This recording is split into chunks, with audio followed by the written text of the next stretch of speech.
Chief Erica Monroe's life unraveled in a heartbeat. At 34, she'd fought tooth and nail to become the first black female police chief of Crestview, a small but tight-knit town nestled between rolling hills and dense forests.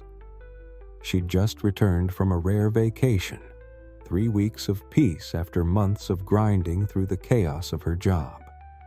Driving her prized ride, a glossy black SUV she'd saved years for, Erica felt a flicker of calm wash over her.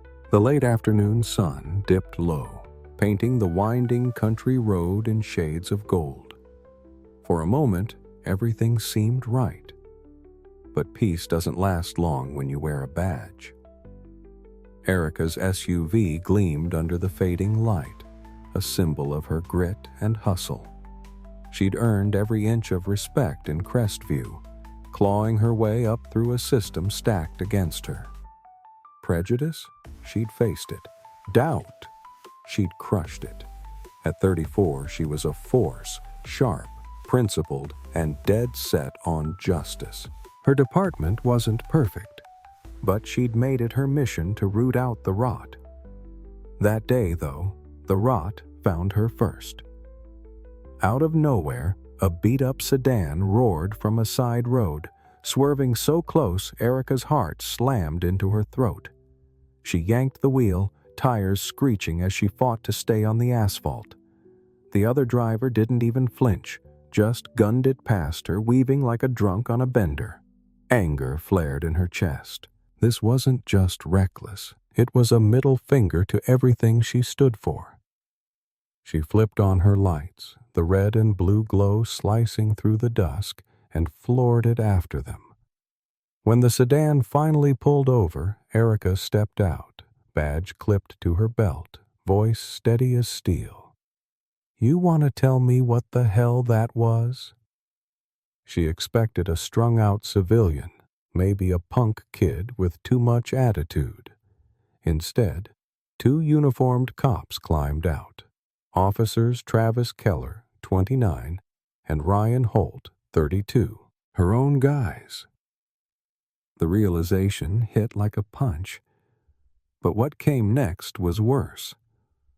Travis smirked, his buzz cut catching the last of the sunlight. "Who are you supposed to be, lady?" His tone dripped with mockery, like she was some random busybody instead of their damn boss. Ryan leaned against the sedan, arms crossed, chuckling like it was all a joke. Erica's jaw tightened. "I'm Erica Monroe, your chief of police. You almost ran me off the road. Start talking." She waited for the backpedal, the stammered apologies. None came. Travis spat on the ground, eyes cold.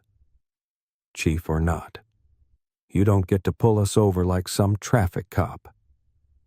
Ryan stepped closer, his sneer twisting into something uglier. "Maybe you should stick to desk work, huh?" The disrespect stung, but Erica held her ground, her voice low and lethal. "You're out of line, both of you." That's when it went sideways.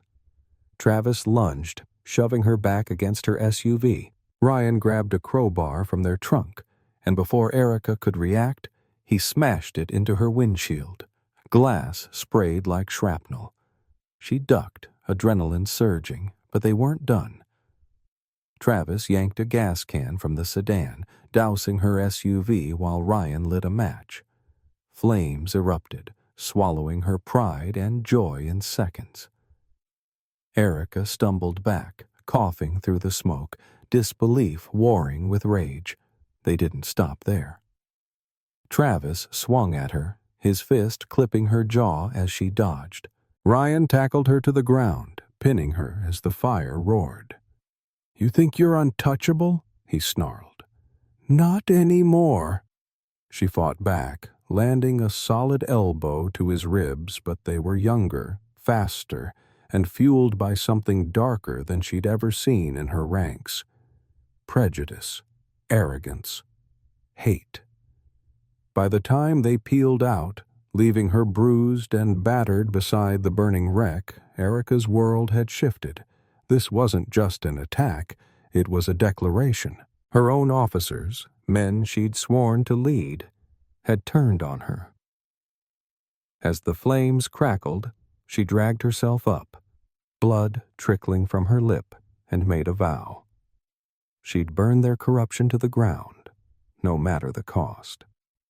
The next morning, Crestview buzzed with whispers. Erica didn't waste time. At 34, she'd faced worse than a couple of rogue cops. She'd survived a system that never wanted her to win. She filed reports, called in favors, and started digging. Travis and Ryan weren't lone wolves. They were symptoms of a deeper sickness in her department. Evidence piled up. Shady arrests, missing funds, whispers of brutality. The more she uncovered, the hotter her resolve burned. Weeks turned into a war. Threats rolled in. Anonymous calls, slashed tires, a brick through her window. Her allies dwindled. Some cops feared the fallout. Others sided with the enemy. But Erica didn't bend. She tracked down witnesses, pieced together timelines, and faced the two punks in court. Travis glared daggers. Ryan smirked like he'd walk free. They didn't. The judge handed down years, not months, and the department shook as more heads rolled. Erica's SUV was gone, but her fire wasn't. At 34, she stood taller, scars and all, a chief who'd taken on betrayal and won. Crestview wasn't clean yet, corruption's roots ran deep, but she'd lit the match. Justice wasn't just a word anymore, it was her fight, and she'd keep swinging until the last ember died. Lindsay Harper wasn't a bad person, at least she didn't think so. At 38, she saw herself as the glue holding Willow Creek together. She wasn't racist, just watchful. Not rude, just firm. She liked order, rules, the way things should be. But what Lindsay loved most was control. She was the one texting the HOA about unmowed lawns, the one asking new faces where they parked their cars, the one reminding delivery guys to sign in like Willow Creek was some exclusive country club, and she was the gatekeeper. It wasn't personal. It was principle. That Saturday, Lindsay sat poolside, flipping through a home decor magazine, her wide-brimmed hat shielding her from the sun. The pool at Willow Creek was her domain. Quiet, pristine, hers. Then she spotted her, a woman floating in the deep end, braids fanning out in the water, looking too comfortable for someone Lindsay didn't recognize. She snapped her magazine shut, adjusted her hat, and strode toward the pool steps, flip-flops smacking the concrete like a metronome. This was her moment. Jade Carter, 29, heard the throat clearing first, a loud, theatrical ahem that bounced off the water. She opened her eyes, planted her feet on the pool floor, and stood, water cascading down her arms. She turned slowly, meeting Lindsay's stare with a calm that came from years of handling people like her. Lindsay peeled off her sunglasses with a flourish. "Excuse me," she said, voice clipped and cool. "I haven't seen you here before. Are you a member?" No friendliness, just suspicion wrapped in politeness. Jade let the question hang, sizing Lindsay up. "Yeah, I am," she said evenly. "Moved into Pine Hollow 2 weeks ago." Lindsay's eyes narrowed. "Pine Hollow? I know that street." Nobody said anything about a new neighbor. "Got a membership card?" Jade nodded toward her towel. "It's in my bag if you want to check." Her tone stayed steady, refusing to rise to the bait. Lindsay let out a sharp, brittle laugh. If you don't mind, I would. Rules matter around here. The subtext was loud, especially for you. Jade didn't flinch. She stood in the shallow end, water rippling around her, holding Lindsay's gaze with a quiet strength. She'd been here before, proving herself in spaces where her presence alone was a question mark. I'll grab it, she said, stepping toward the stairs. But Lindsay waved a hand, cutting her off. You know what? Never mind. The HOA office is 2 blocks away. I'll check myself. For now, you should go. This pool's for residents, not guests who don't belong. Guests. The word landed like a jab, deliberate and pointed. Jade froze mid-step, water dripping from her fingers. I told you, she said, voice still calm but heavier now. I'm a resident. I live here. I pay dues, same as you. Lindsay crossed her arms, lips thinning into a smug line. I don't think you get it, she said, raising her voice just enough for the sunbathers to perk up. If you won't leave, I'll call the cops. It wasn't a bluff. It was a power play, a flex of authority she assumed was hers to wield. I can erase you. A few heads turned. A guy with a beer paused. A kid in floaties stopped splashing. Tension thickened the air, but no one said a word. Jade's breath hitched. Not from fear, but from the sheer absurdity of it. There it was, the line people like Lindsay always crossed, where reason died and escalation took over. She could have ended it right then, reached into her bag, flashed the badge, and watched Lindsay's face crumple. Jade wasn't just a resident. She was the new deputy chief of Willow Creek's police department, hired to clean up a mess nobody wanted to admit existed. But something stopped her. Let it play out, she thought. See how deep this goes. Lindsay pulled out her phone, dialing with a dramatic flair. Yes, hi, I've got a trespasser at the Willow Creek pool, she said, loud enough for everyone to hear.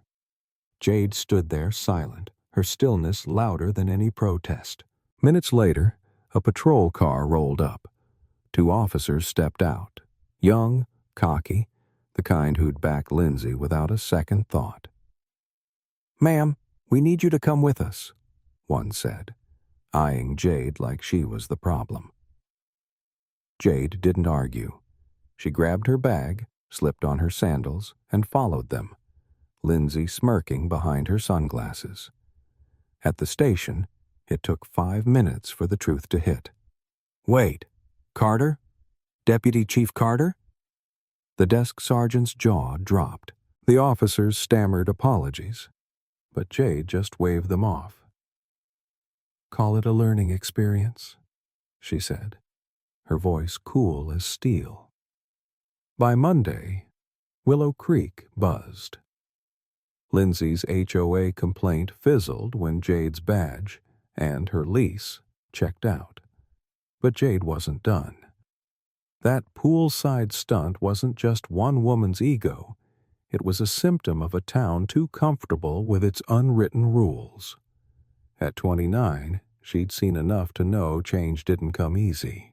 She started digging into the HOA, the department, the quiet biases that festered under the surface. Lindsay wanted control? Jade would show her what real power looked like. Justice, not just for herself, but for everyone who'd been told they didn't belong. Tara Evans wasn't budging.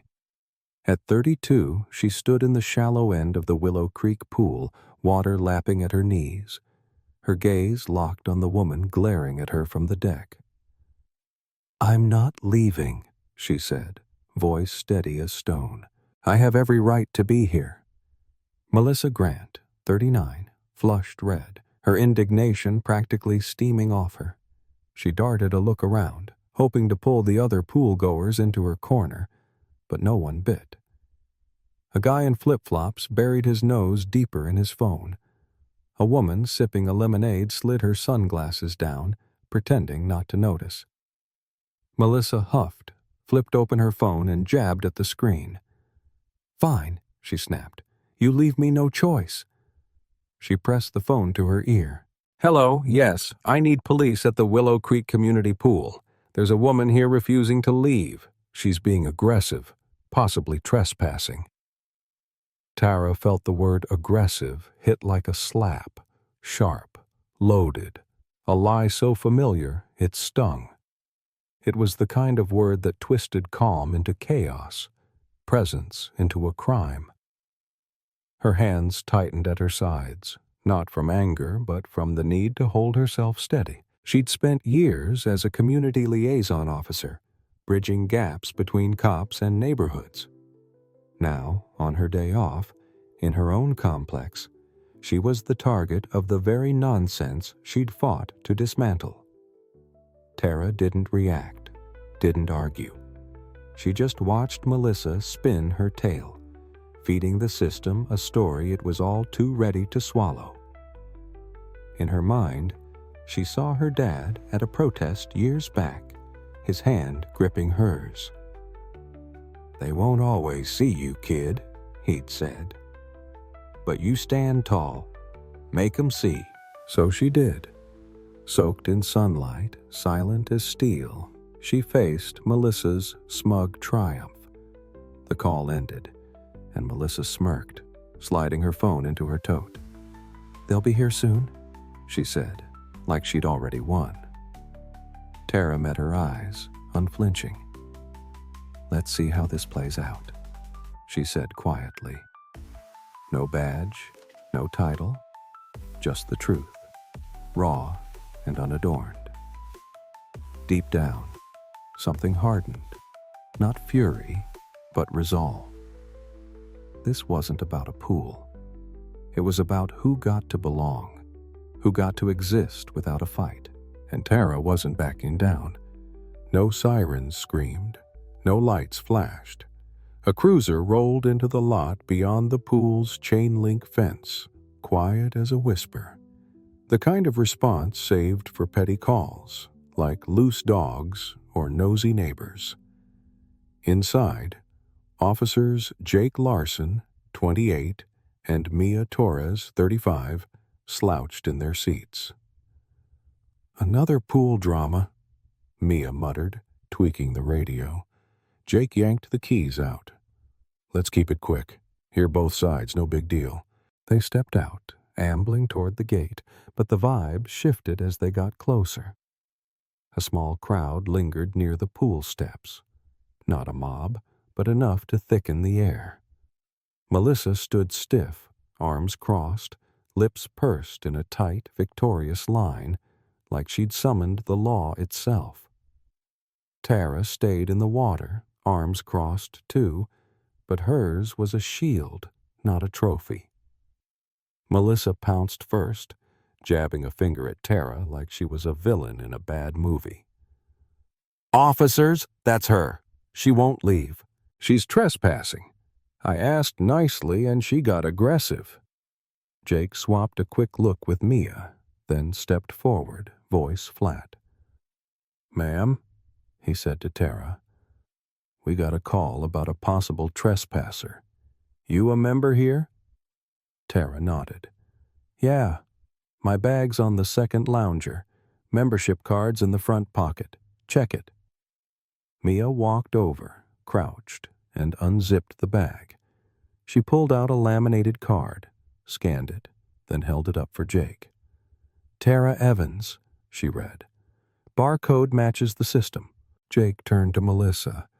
"Looks legit. She's a resident." Melissa's face twisted, her confidence cracking. "That's impossible. I know everyone here. She's lying." Tara stepped out of the pool, water dripping from her shorts, and faced Melissa head on. "I moved in 3 weeks ago. Unit 14B. I pay dues, same as you." Mia slipped the card back into the bag, eyeing Melissa. "Ma'am, if she's got a card and she's in the system, she's got a right to be here. Anything else we need to know? Melissa sputtered, grasping for control. She was aggressive, threatening me. Jake raised an eyebrow. Anyone see that? Silence. The guy with the phone coughed. The lemonade lady looked away. Tara could have dropped the bomb then, mentioned she was a cop, watched Melissa squirm. But she didn't. This wasn't about flexing. It was about standing firm. Jake shrugged. No witnesses, no evidence. Looks like a misunderstanding. We're done here. He and Mia headed back to the cruiser, leaving Melissa fuming and Tara dripping on the deck. By Monday, whispers spread through Willow Creek. Melissa's complaint fizzled, but Tara's mind didn't settle. At 32, she knew this was bigger than one petty showdown. It was the same old story. Assumptions, power plays, people like Melissa weaponizing the system. She'd seen it on the job, and now she'd felt it up close. But Tara wasn't just a resident or a cop. She was a force, and she'd keep pushing until the truth didn't just win, but stuck. Everything checked out. No fakes, no red flags, just a name. Sasha Bennett, 33, and a membership card with a valid expiration date. Officer Mia Torres held it up, nodding. It's legit, she said. Officer Jake Larson stepped closer to Sasha, who'd just climbed out of the pool, water trailing from her arms. Got an ID to match? He asked. Sasha didn't flinch. She walked to her lounger, grabbed her wallet, and handed over her driver's license, still dripping as she stood there, unflustered. Jake compared the cards. Photo, name, all lined up. Looks good, he said, voice low. Claire Donovan, 37, wasn't having it. Her voice spiked, shrill and rattled. That could be someone else's bag. You can't be sure. Mia turned, her face hardening from routine to doubtful. Ma'am, the ID matches the card. There's no reason to think it's fake. But Claire clung to her story like a lifeline. She'd staked her claim, and the truth was slipping through her fingers. That scared her more than being wrong. It meant her instincts, her control, weren't gospel anymore. She acted like she owned the place, Claire snapped, grasping for justification. Sasha finally spoke, her voice quiet but solid as iron. Because I was at ease? Because I didn't back down when you came at me? The words hung there, heavy in the still air. Jake studied her now, something clicking. Her tone, her stance, it rang a bell. Then it hit him. 2 weeks back, an email had crossed his desk. Sasha Bennett, new chief of police for Easton County. He blinked, really looking at her now, and the realization landed like a brick. Ma'am, he said slowly, can you verify one more thing? Sasha nodded, deliberate, no theatrics. She reached into her bag's side pocket, pulled out a slim black wallet, and flipped it open. A metal badge glinted in the sun, alongside an ID. Chief Sasha Bennett, Easton County Police Department. Mia's eyes widened. Jake swallowed hard, turning to Claire, whose jaw dropped like she'd been slapped with her own arrogance. You're law enforcement? Claire stammered, hands flailing to her chest. I'm the chief, Sasha said, calm as ever. New job, new place, not new to this? Claire stumbled back a step. I didn't know. If I'd known, I wouldn't have. Sasha cut her off, voice steady but piercing. That's the problem. You shouldn't need to know who I am to treat me like I belong." She didn't shout, didn't need to. The truth roared louder than any tantrum could. For a moment, the poolside froze. The hum of chatter died. A kid with a floaty stopped splashing. Loungers creaked as heads turned, pretending not to listen while soaking it all in. Claire stood there, her smug armor stripped away, face pale. The woman she'd tried to banish, wet, composed, badge in hand, wasn't just a resident. She was the new chief. It wasn't just a misstep. It was a gut punch, a mirror held up to her assumptions. "I was protecting the neighborhood," Claire mumbled, her voice shaky, clawing for an excuse. "We have rules." She came in like she ran the place. Sasha took a slow breath, steadying the storm inside. She'd been raised to hold her head high, to stay cool under fire. But she wasn't stone. She was human. This wasn't just about her. It echoed every time someone like her had to prove they weren't out of place. "I'm here because I live here," she said, words measured but firm. "Same as you." Jake handed back her ID, tipping his head slightly. "Sorry for the mix-up, Chief. We're good here." Mia shot Claire a look, half pity, half warning, before following him back to the cruiser. Claire clutched her bag, muttering about rules, but the fight was gone. Sasha stood tall, water pooling at her feet, badge tucked away. The crowd dispersed, whispers trailing behind them. By Monday, Easton County buzzed. Claire's complaint fizzled, but Sasha's mind didn't rest. At 33, she'd seen this play out too many times. Entitlement turning into accusations, systems bending for the loudest voice. She'd taken the chief job to fix that, not just dodge it. This wasn't the end. It was the start.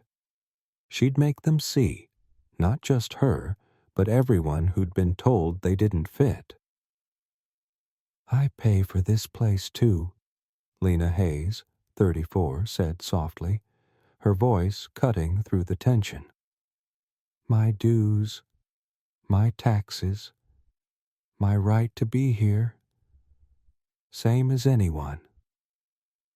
Officer Mia Torres, still holding Lena's badge, glanced between her and the other woman, then stepped forward. "Chief Hayes," she said, her tone shifting from surprise to respect. "Do you want to file a complaint?" Lena met Mia's eyes. Not just the uniform, but the person. Mia had listened, checked the facts. She wasn't the problem. The question lingered, though. Grace or justice? "Yes," Lena said, steady and sure. "I do." Rachel Vaughn, 38, sucked in a breath, her face paling. "Wait, you're filing against me? I didn't know who you were. If I'd known—" Lena cut her off, voice like a blade. "That's why I am. You wouldn't have given me basic decency without a title, no badge, and you'd have been fine watching me hauled off in cuffs." Rachel's mouth gaped, but no words came. Officer Jake Larson gestured toward a shaded spot by the snack machines. "Let's take this off the pool deck, ladies. Chief, ma'am, this way." They moved as a unit, the air humming with murmurs from the onlookers. Lena walked ahead, spine straight, face a mask. Inside, though, her chest ached, not from fragility, but from the weight of always having to stand taller. Under the awning, the chlorine scent faded, replaced by hot asphalt and the sticky tang of a spilled soda. Mia flipped open a notepad. "What happened, Chief?" Lena recounted it, precise. "I came to swim. I'm a member. Ms. Vaughn questioned me. doubted I belonged. I offered my card. She brushed it off, called 911, said I was aggressive. "Were you?" Jake asked. Routine, not hostile. "No," Lena said. I was calm, offered proof before she dialed. Rachel jumped in, voice shaky. She was rude, had an attitude. I felt threatened. Lena's eyes flickered. "Threatened?" she echoed, almost to herself. "Because I didn't cower?"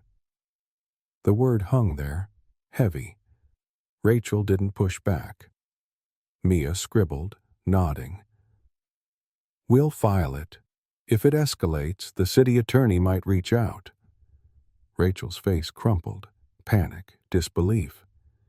"You're ruining me over a mix-up." Lena turned to her, not angry, just cold. "No. You did that when you decided I didn't belong." By morning, Willow Creek was ablaze with it. What started as a poolside spat had morphed into a wildfire. Someone, a kid with a phone, caught it on video. Rachel jabbing a finger at Lena, shrill and clear. "Call the police! She doesn't belong!" The clip, shaky and sunlit, hit social media at dawn.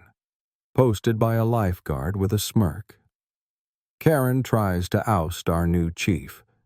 Spoiler, it flops." By noon, it had thousands of views. By night, it was beyond Willow Creek, ricocheting through activist feeds and neighborhood chats. The story crystallized. A white woman, smug in her bubble, had sicked the cops on a black woman who didn't just belong. She ran the damn department. Screenshots of Lena's badge, her quiet steel, her refusal to bend. They spread like wildfire, icons of something bigger. Rachel's "I didn't know" rang hollow online. Lena, at 34, didn't chase the spotlight. She'd taken the chief gig to fix a broken system, not play hero. But this was personal. It wasn't just her fight. It was every time someone had to prove their place. At the station, the report sat filed, a quiet bomb. Rachel's name trended locally, her excuse mocked. Lena didn't gloat. She sat in her new office, staring out at the town she'd sworn to serve.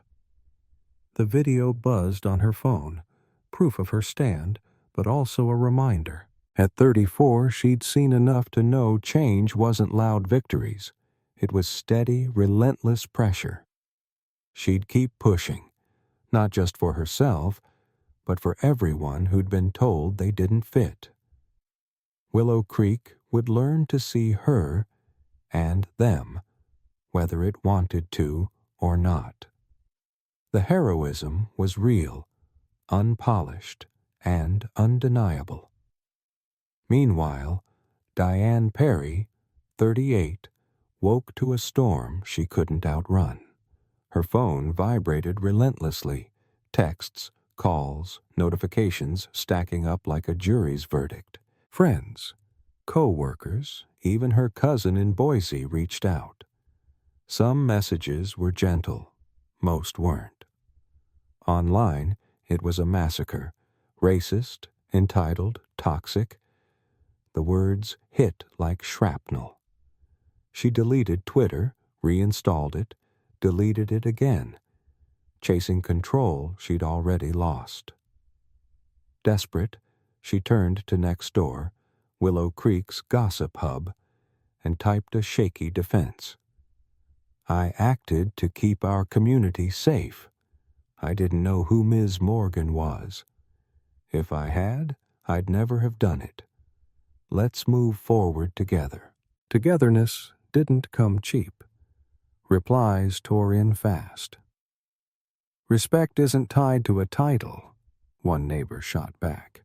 Another dug deeper. "This wasn't your first swing. It's just the first that stuck." Stories poured out. Diane grilling a Latino dad at the park, hassling black kids for loitering on a curb. Willow Creek's polished quiet cracked wide open, spilling truths long buried. As the online blaze roared, Lena Morgan, 34, stepped back into her role. Monday morning, she strode through the Easton County Police Department lobby, heels tapping tile, badge tucked under her blazer's sharp lines. The mayor, a wiry guy with a politician's caution, met her first. He praised her cool head, then tiptoed into it. "Any chance you'd drop the complaint, for the neighborhood's sake?" Lena didn't flinch. "If I let this slide," she said, voice level, "what's the message? That dignity's optional? That justice needs a rank?" He blinked, shifted gears to budget talk, and let it die. Later, she faced her officers, uniforms and plainclothes filling the briefing room. "You've probably heard about the pool," she started. A murmur rippled through. "I'm not here to rehash it. I'm here to say what it means." She paused, letting the weight settle. "This badge isn't just power. It's duty. Respect isn't a pick-and-choose game. Everyone gets it. We lead by example, hold the line for law, for fairness, for what's right." Some nodded, a few squirmed, most leaned in.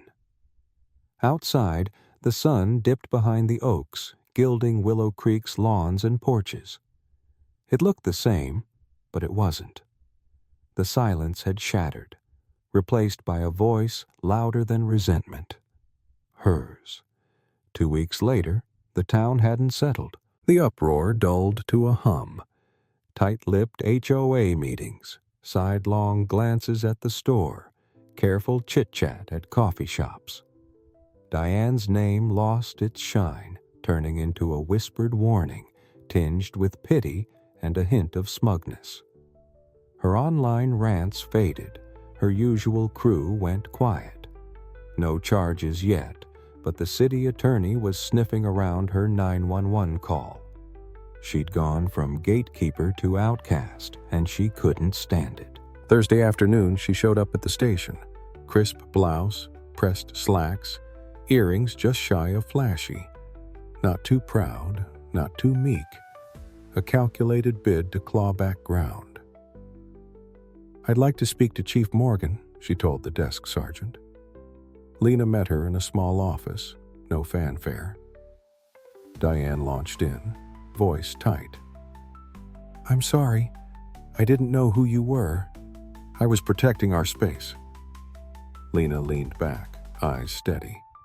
"You keep saying that, but you don't apologize for what you did, just that it backfired." Diane bristled. "I'm not a monster. I made a mistake." Lena didn't blink. "You made a choice. You saw me and picked threat before neighbor. That's not a mistake. It's a habit." Diane's hands twisted in her lap, but Lena pressed on. "This isn't about you anymore. It's about what happens next." By Friday, the video, grainy, sun-soaked, Diane's call the police, shrill and clear, had racked up views statewide. Captions crowned Lena a quiet hero, her badge a symbol. Diane's next-door plea drowned in backlash. Lena didn't chase the hype. At 34, she'd taken the chief job to fix cracks, not bask in glory. But Willow Creek was talking now, really talking. And she'd keep pushing, for every sidelined voice, until the town didn't just hear, but listened. Jenna Brooks, 37, sat alone in the police station lobby, waiting 13 tense minutes, her hands clammy against her purse. A young officer finally led her down a hall to a small conference room. Inside, Chief Maya Ellis, 35, sat at the table. No uniform, just a charcoal blazer over a cream blouse, her calm radiating authority. She looked up, face neutral. "Miss Brooks," she said, "what can I do for you?" Jenna slid into the chair opposite, gripping her bag like a shield. "I wanted to apologize. In person." Maya didn't react, just waited. The silence pressed Jenna to dig deeper, stripping away flimsy excuses. "I didn't mean to stir up trouble," Jenna said, her voice fraying. "It was a misunderstanding. I didn't know who you were." Maya tilted her head, eyes steady. "And if I wasn't the chief?" Jenna's breath caught, her mouth opening, then shutting. I wouldn't be here, I guess." The truth slipped out, raw and unintended. Maya's jaw tightened. Not anger, but control. She could have lashed out, torn Jenna apart with words. Instead, she heard her dad's voice. "Teach 'em how to treat you, but show 'em justice too." "I've filed my report," Maya said quietly. "The city attorney decides what's next." Jenna nodded, barely audible. "I get it. I'm not here to plead. I see it now. How I looked at you, decided you didn't fit. I've done it before, maybe not so loud, but I have. No one called me out till now." Maya studied her. Beneath Jenna's nerves flickered something. Fear, sure, but maybe a spark of reckoning, too. "There's a restorative justice program," Maya said. "You'll likely get referred. It's not a free pass. It's a chance to face the harm and fix it." Jenna swallowed, nodding. "I'll do it. Whatever it takes." Maya stood, and Jenna followed. For a beat, they faced each other. Two women, worlds apart, yet tethered by that moment. Jenna offered a shaky hand. Maya paused, then took it, her grip firm. "This isn't forgiveness," she said, voice clear. "It's a start towards something better." Jenna's eyes glistened, but she didn't argue. As Maya let go, she glanced out the window.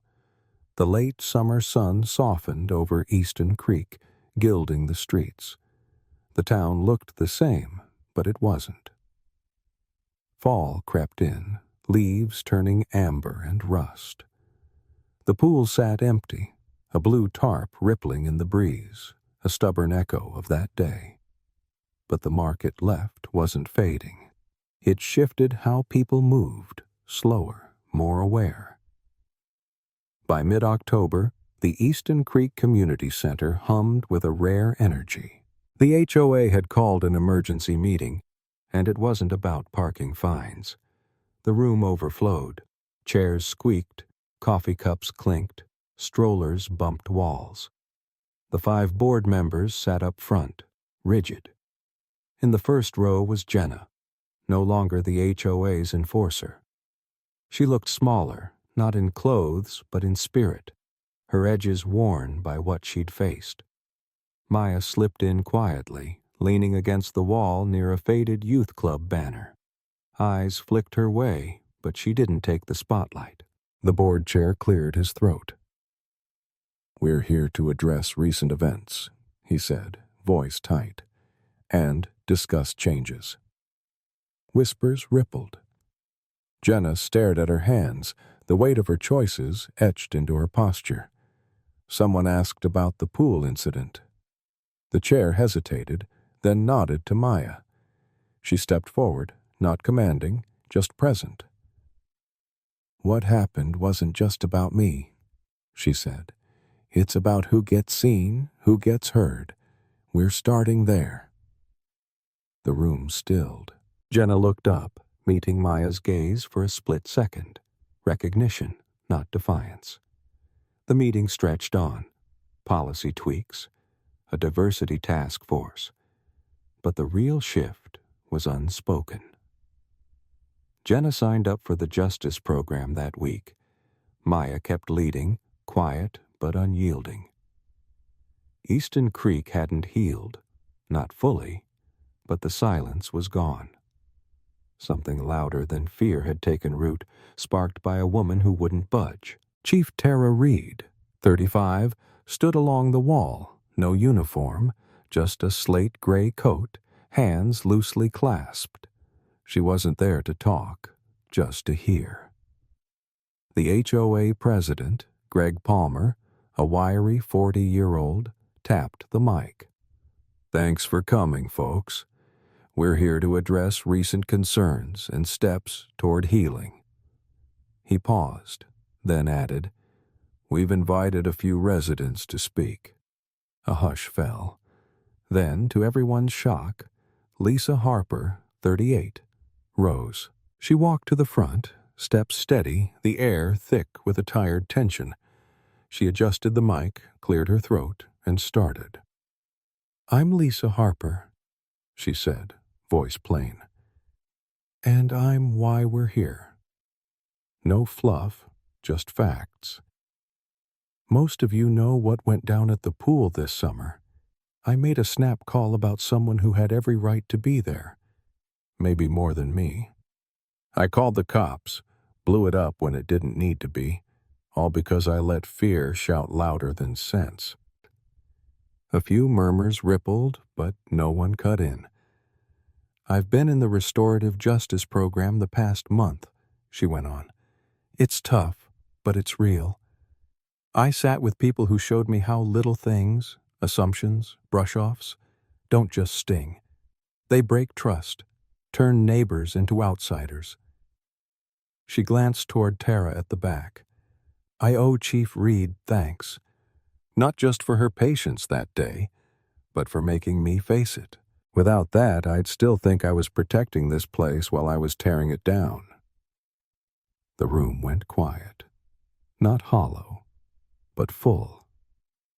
"An apology doesn't erase it," Lisa said. "But I'm here to own it and do better, starting now." She stepped back. A handful clapped. Some stayed silent. But no one sneered. That was progress. Afterward, the multi-purpose room buzzed softly. Kids messed with paper leaves, cider passed around. For once, people didn't dodge the hard stuff. They waded in, cautious but open. Tara drifted to a new mural by the youth center wall. Handprints in every shade, swirling around bold blue words. "Our community, our duty." Ellie Tran, 32, the youth coordinator, sidled up. "The kids dreamed it up," she said. "But Lisa pitched the handprints." Tara's brows lifted. She glanced over. Lisa, once her accuser, now handing out napkins at the cider table, offering a shy smile to some teens. Tara approached. Lisa straightened. "Chief Reed," she said, voice soft. "Call me Tara," she replied. "Today, at least." A beat hung between them. Lisa nodded. "Thanks for showing me a different way." Tara eyed the mural. "We all need one," she said quietly. "Let's make it last."